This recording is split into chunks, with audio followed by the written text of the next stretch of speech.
So what's up mga ka-DIYers and mga ka-solarista. So meron tayong i-testing rito guys. Itong ating 12 volts na 3000 watts na inverter. So ang continuous output power niya is ano lang siya, 1500. So pag lumampas dyan yung sabay-sabay nyong ginagamit or yung power rating ng mga gamit nyo is na gumagana, is magsha-shutdown siya. So ito is surge, ano lang yan, surge wattage. So gagawin natin is gagamitin natin siya, itetesting natin kung kakayanin ng 12 volts na 3000 watts pay to inverter yung ating microwave oven na 1500 yata to guys. Ito Sharp na oven, microwave oven guys. So tingnan natin dito, I think meron siyang power rating na nakalagay dyan. So 800 watts lang naman siya. So ay hindi, meron siyang ano, so dalawa, 800 watts tapos 1270 watts siya. So 50 Hz. Ewan ko anong ano yan. So dito lang, ayan yan, tingnan nyo na lang. Tingnan natin kung ilang amperahe ang pinupul niya from battery. So ito guys, ayan yung ano natin na inverter. So naka ano yan. So naka manual ako rito, hindi ko siya in automatic. Kasi pag in automatic ko, ito is naka 24 volt system. So ito is 12 volt system guys. So ayan. And try natin patayin muna tong 12 volts para makita nyo. Pagpapatay natin guys, mamamatay din tong ilaw ng 12 volt system natin. So ayan. Ayan guys. So namatay siya dahil ang ating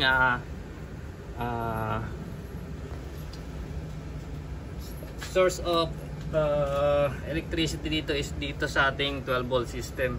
So meron tayong 12 volt system. 3 years ko nang ginagamit yan guys. Okay na okay pa. Tamang paggamit lang. So meron tayong 13.3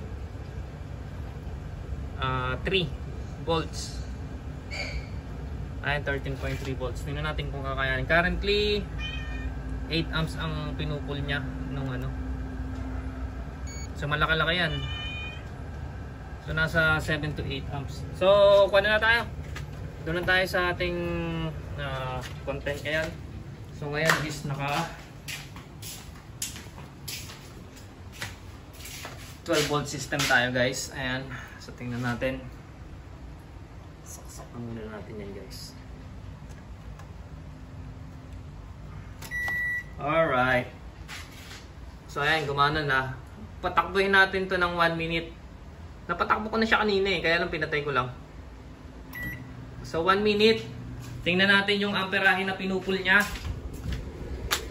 Titingnan natin kung kakayanin ng ating pay to inverter. And mamamatay naman yan guys kapag kaan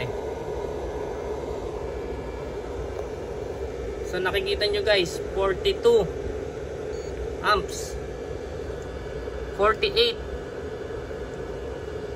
Sabihin natin 49 amps ang pinupul ng ating microwave oven from battery to inverter. So ayan guys. So pag namatay naman tong ano natin, pay to inverter, is magba-blackout dito kasi nga naka manual tayo dito. Ito yung gumagana. So ayan guys, dito naging ano siya, 11.7, 11.8 yung DC voltage niya. Alright, namatay na. Namatay na ang ating so bumalik siya sa 3.6 or 3.7 amps. So nasa 49 amps ang pinupul ng ating microwave oven. Ayan guys, so kayo na lang mag-compute guys. Wala akong calculator dito, hindi ko mako-compute yung kung ilang wattage yung ano nila. May ina tayo sa mate. So, kayang-kaya guys ng 12 volts na Peito. Astig. So, high frequency yan guys. High frequency pure sine wave inverter. Yung mga low frequency guys is yun yung mga toroidal. Yun yung malalaki yung transformer. Yun yung tinatawag nilang low frequency. And more dedicated yun sa mga motor. Yung mga water pump, ganun guys. Yung mga malalakas kumonsumo ng kuryente.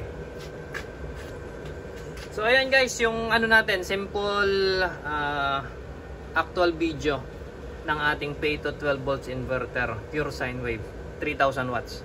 So ayan guys, 12 volts. So ayan. So automatic na natin. Lipat natin sa 24 volt system. Ayan guys, ang ating battery. So Dali BMS ang gamit natin. 3 years natin ginagamit. And yakang-yaka. Tingnan natin mainit. So syempre iinit ng konti yan. Mataas yung wattage na yon. Ay, yung ano, yung amperahe na pinul niya rito, 49 amps. Saglit, compute nga natin guys. Compute natin kung ilan yun, kung ilang watts.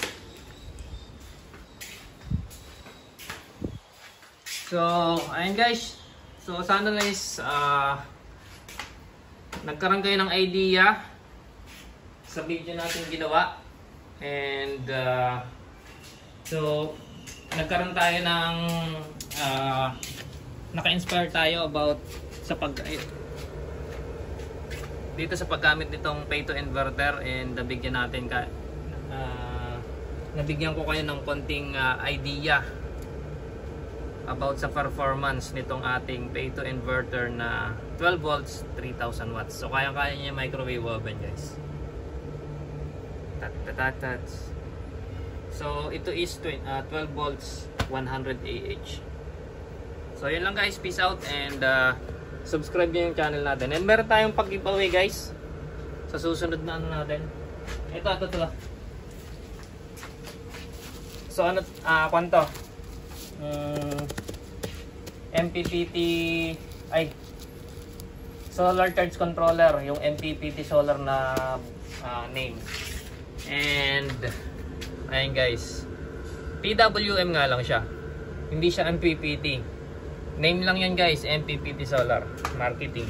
So ipapa-giveaway natin yon, 100 amps yung rating nya. Alright, so yun lang guys, thank you very much. And follow nyo ako, subscribe sa channel natin para sa mga sunod nating video content. Peace!